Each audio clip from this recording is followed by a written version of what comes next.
हम परमेश्वर का धन्यवाद करते हैं कि परमेश्वर ने हमें फिर से मौका दिया अपने चरणों में बैठने का। और खुदा का धन्यवाद हो कि परमेश्वर ने हम सबको सुबह से लेकर अभी तक हम सबको संभाल के रखा है। परमेश्वर का धन्यवाद करते हैं। Hallelujah, hallelujah. और आप सब ठीक हैं? हम खुदा का शुक्र करते हैं। हालेलुया।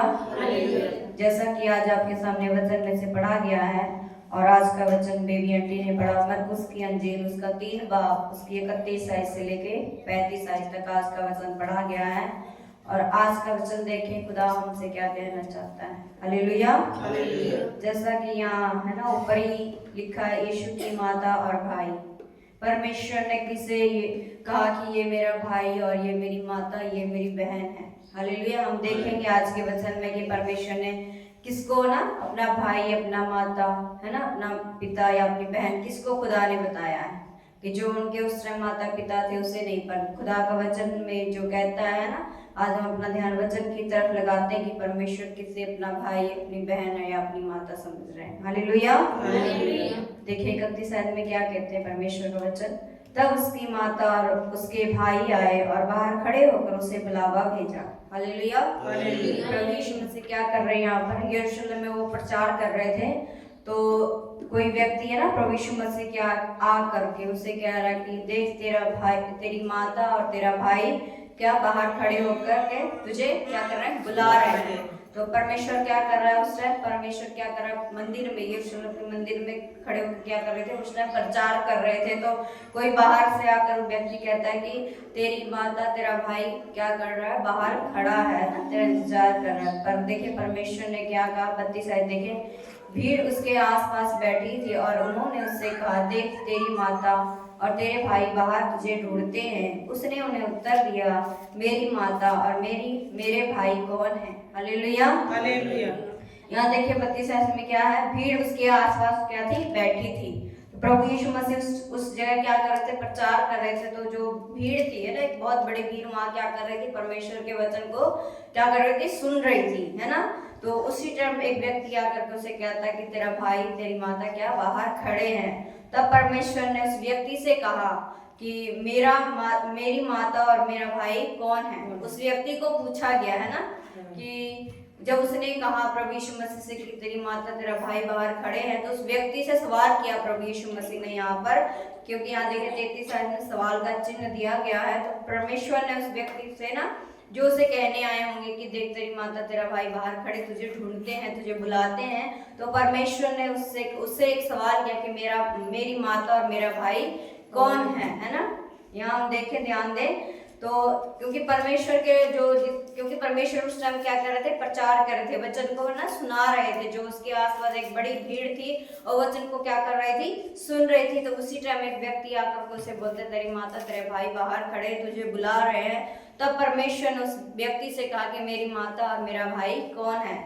अपना ध्यान 34 आयत पर लगाएंगे। और उन पर जो उसके आसपास बैठे थे दृष्टि करके देखा, और मेरी माता और मेरे भाई यह है, क्योंकि जो कोई परमेश्वर की इच्छा पर चले वही मेरा भाई और मेरी बहन और मेरी माता है। Hallelujah, hallelujah.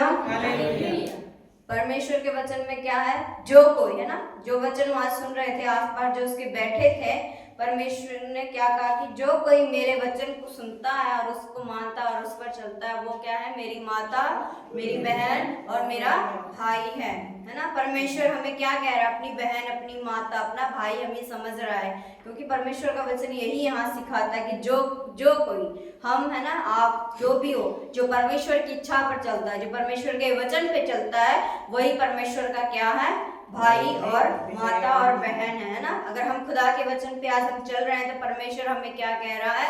तुम मेरे भाई हो, तुम मेरी बहन हो, तुम मेरी माता हो। हालेलुया, है ना। जब हम खुदा के वचन पे चलते हैं, अगर हम उसके वचन को मानते हैं, तो परमेश्वर वो हमें अपनी माता, अपनी बहन समझता है। क्योंकि एक जगह लिखा है, परमेश्वर का वचन कहता है कि तुम मेरे चेले हो, पर उसमें एक जगह और भी लिखा है कि तुम मेरे, है ना, आज से मैं तुम्हें अपना मित्र कहूंगा। परमेश्वर क्या कहता है, हमें अपना मित्र भी है ना, जो उसके वचन को सुनता है, मानता है और उस पर चलता है, परमेश्वर क्या करता है, उसे अपना मित्र, अपना दोस्त भी समझता है ना। जब हम उसके वचन को सुनते हैं, उस वचन पर चलते हैं, तो परमेश्वर हमें अपनी है ना, अपने बहन भाई समझते हैं ना, मानते हैं। अगर हम उसके वचन पे चलते हैं तो, अगर नहीं चलते तो नहीं, क्योंकि परमेश्वर का वचन यहाँ साफ साफ कहता है कि जो कोई है ना, जो कोई परमेश्वर की इच्छा पर चले वही मेरा भाई और मेरी बहन और मेरी माता है ना।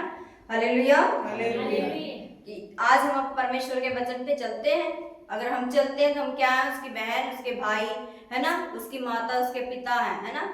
क्योंकि देखिए खुदा तो हमारा परमेश्वर है, पर उसने यहाँ पर दिशा है, उस टाइम उसने लोगों को बताया, जो परमेश्वर के वचन वहां पर बैठ के सुन रहे थे, जो व्यक्ति, जितने भी लोग है ना, जब प्रभु यीशु मसीह क्या जब प्रचार करते थे, बड़ी बड़ी भीड़ उनके साथ इकट्ठी हो जाती थी, क्योंकि परमेश्वर क्या करते थे, रोगों से उन्हें चंगाई देते थे ना, बीमारियों से उन्हें छुटकारा देते थे, पापों से भी छुटकारा देते थे। तो लोग क्या करते थे, प्रभु यीशु मसीह के पीछे हो लेते थे। वैसे ही आज हम परमेश्वर पर विश्वास करते हैं है ना, हम विश्वासी हैं, तो हमें क्या होना चाहिए, परमेश्वर को वचन को मानते हैं, अगर हम उस पर चलते हैं तो परमेश्वर हमें क्या कहता है, अपनी माता, अपनी बहन, अपना भाई हमें समझते हैं। हालेलुया।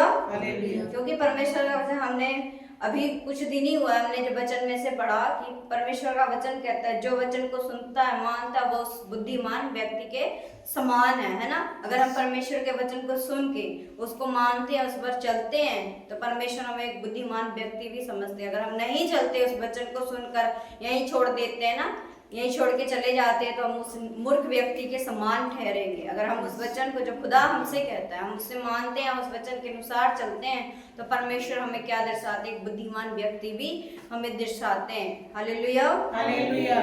इसी तरह परमेश्वर का वचन हमें यही सिखाता है कि हम उसके वचन पर चले है ना। अगर हम नहीं चल पा रहे थे, जैसे हमने कल भी बताया कि अगर हम में कहीं कमी है, तो हमें क्या करना चाहिए, खुदा से प्रार्थना करना चाहिए कि परमेश्वर अगर मैं कहीं भी कमजोर हूँ तो तू मुझे सामर्थ्य दे कि मैं तेरे वचन पर चल सकूं। हालेलुया। क्योंकि हम इंसान है, हमारे अंदर कमी हो सकती है ना। हम खुदा के बराबर तो नहीं हो सकते, पर हम उनसे दुआ कर सकते हैं कि परमेश्वर तू मुझे सामर्थ्य दे कि जो तेरा पवित्र वचन है, हम उस वचन के अनुसार चलने वाले हो है ना, उस वचन को मानने वाले हो, तेरे वचन के अनुसार चलें। तो परमेश्वर हमें क्या देता है, सामर्थ्य भी हमें देता है। हालेलुया। जब हम खुदा से मांगेंगे तभी परमेश्वर देगा ना, अगर हम नहीं मांगे तो कैसे देगा, क्योंकि परमेश्वर का वचन भी सिखाता है ना, मांगोगे तो तुम्हें दिया जाएगा। अगर हम खुदा से सामर्थ्य मांगे, बुद्धि मांगे, तो परमेश्वर हमें सामर्थ्य भी देता है और बुद्धि भी देता है। हालेलुया। इसलिए परमेश्वर का वचन आज हमें यही कहता है कि जो कोई परमेश्वर की इच्छा पर चलता है, उसके वचन पर चलता है, तो परमेश्वर उसे क्या कहता है, अपनी बहन, अपनी माता, अपने भाई समझता है। तो आज हमें देखना पड़ेगा कि हमारे जीवन को कि हम वचन पे चल रहे हैं। अगर नहीं चल रहे तो खुदा से हमें प्रार्थना करना चाहिए कि परमेश्वर तो हमें अपने वचन के अनुसार चला है ना। अगर हमारे अंदर कहीं भी कमी है तो हमें प्रार्थना करें हम कि परमेश्वर अगर कहीं भी हमारे जीवन में कमी है तो परमेश्वर तो दूर कर, क्योंकि परमेश्वर हमें जानता है ना, हम इंसान हैं, पर खुदा हमारी हर कहते हैं ना, मैं तेरी एक एक हड्डी की रक्षा करता हूँ। तो परमेश्वर हमारी हर मनों की बातों को भी जानता है, क्योंकि परमेश्वर हमें हर घड़ी हर समय हमें देखता है। तो हमें परमेश्वर से दुआ करना चाहिए कि परमेश्वर तुम्हें बुद्धि दे कि मैं तेरे राह पे चलने वाला हूँ। हालेलुया। और मैं खुदा का धन्यवाद करती हूँ आज के इस पवित्र वचन के लिए जो परमेश्वर ने हम सबको दिया है। इस परमेश्वर के वचन के लिए मैं आपका धन्यवाद करती हूँ। परमेश्वर आप सबको इन वचनों के द्वारा आशीष दे। आमीन।